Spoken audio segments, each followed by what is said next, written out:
떨려. 밥값은 해야 될 텐데. 그쵸?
빨간 거.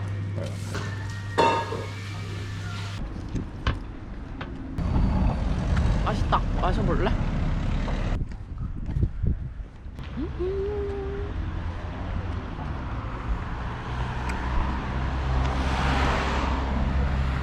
손은 안 봐도 돼.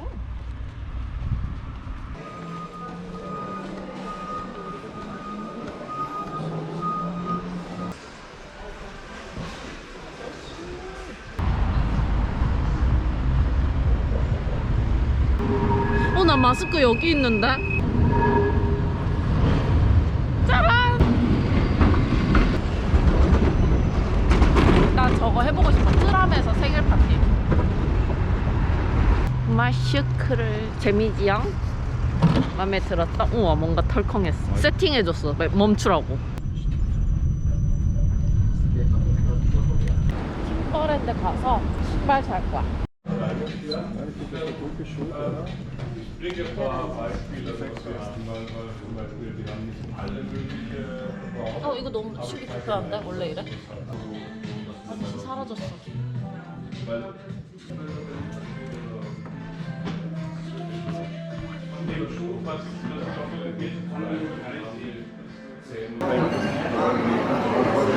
신발 사서 왔어요.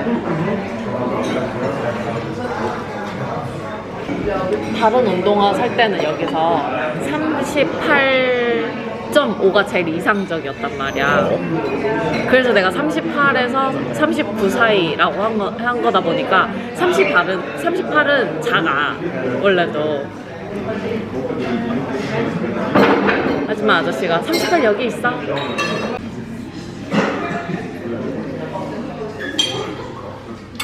잘 먹겠습니다.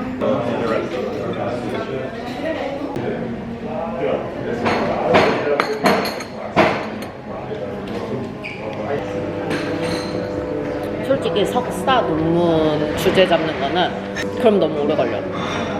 저널이나 뭐 학위 논문이나 이런 애들이 걔네들의 선행 연구들이 뭐가 있었는지 쭉 나오거든.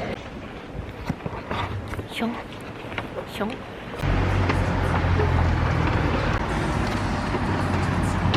근데 나도 벗어야겠다. Passa. 오케이. 이거 생각 흉살찍 그래. 나도 지난번에 저 글씨 보고 그 생각했어. 한국인이신 게 아닌가 보네. 크기 괜찮지? 과연 질소반 과자반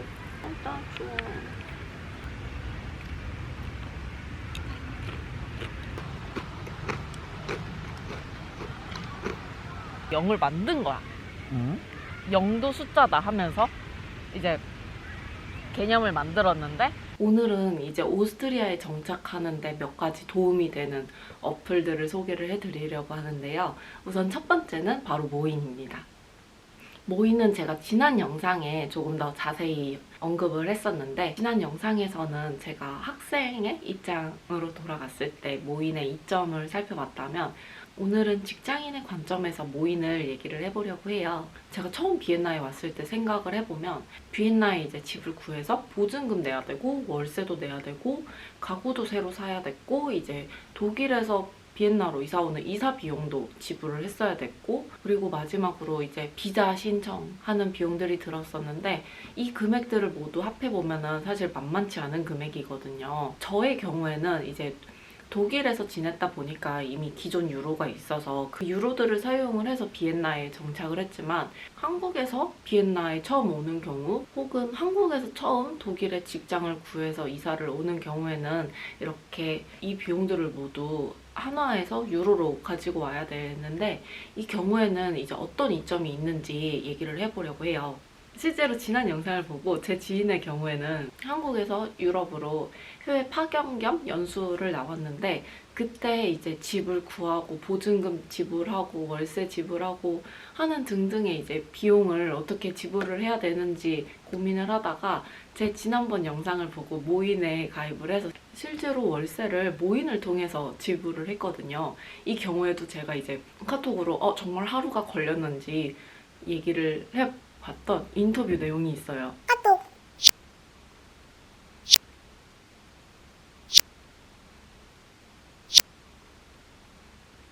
그래서 지인의 경우에도 이제 처음 이체를 할 때만 24시간이 딱 걸렸고, 그 이후로는 20시간이 걸려서 너무 좋다라는 후기를 남겨줘서 모인을 소개한 거에 대한 뿌듯함이 있네요. 이렇게 직장인들은 월급을 아직 받지 않았거나 월급을 유로로 받지 않는 경우에 활용할 수 있다는 점에서 이제 모인이 학생뿐만 아니라 직장인들한테도 이점이라는 거를 볼 수 있죠. 그리고 그 다음으로는 배달 어플들입니다. 제가 처음 독일에 나왔을 때 이렇게 뭐 한국은 여러 가지 배달 어플들이 있는데 독일에는 어떤 어플이 있는지 몰랐거든요. 그 독일에서 제가 주로 사용했던 어플에 대한 얘기도 제가 이전 브이로그 등에서 소개를 해드린 적이 있는데, 오늘은 오스트리아에서 배달 어플을 소개를 해드리려고 해요. 약간 비슷한데 또 조금 다르거든요. 일단 어떤 어플이 있냐면, 제가 독일에서도 소개를 했던 리퍼란도 가 오스트리아에서도 사용을 하고 있습니다. 근데 저는 오스트리아에 와서는 사실 리퍼란도보다는 냠이라는 어플을 더 많이 사용을 하고 있어요. 그 이유는 이제 리퍼란도는 주로 텍스트만 볼 수가 있는데 냠은 이미지로 같이 볼 수 있는 경우가 많더라고요. 이렇게 음식 주문이 있고 마트 같은 곳에서도 주문을 할 수가 있어요. 그리고 플링크라는 어플이 있는데요. 이 어플도 냠과 마찬가지로 이제 마트에서 주문을 할 수 있는 경우인데, 사실 저는 이 어플은 잘 사용을 하지 않아서 가격이 어디가 더 싼지는 잘 모르겠어요. 왜냐면 냠은 이제 식당 배달도 되고 마트 배달도 되다 보니까 그냥 편하게 계속 한 어플만 주로 애용을 하고 있지만, 마트 배달 어플도 있다라는 거. 정말 한국에 살다 보면 이런 배달 시스템에 엄청 익숙해지잖아요. 그런데 여기서는 처음에 배달하고 싶은데 오늘 너무 힘들고 귀찮은데 할 때 어디서 주문해야 되는지도 모르겠고, 오스트리아와 독일에도 배달 어플이 있다라는 거를 소개를 해드리고 싶었고요. 그러면 오늘 영상도 재밌게 보셨나요? 그러면 우리는 다음 영상에서 만나요.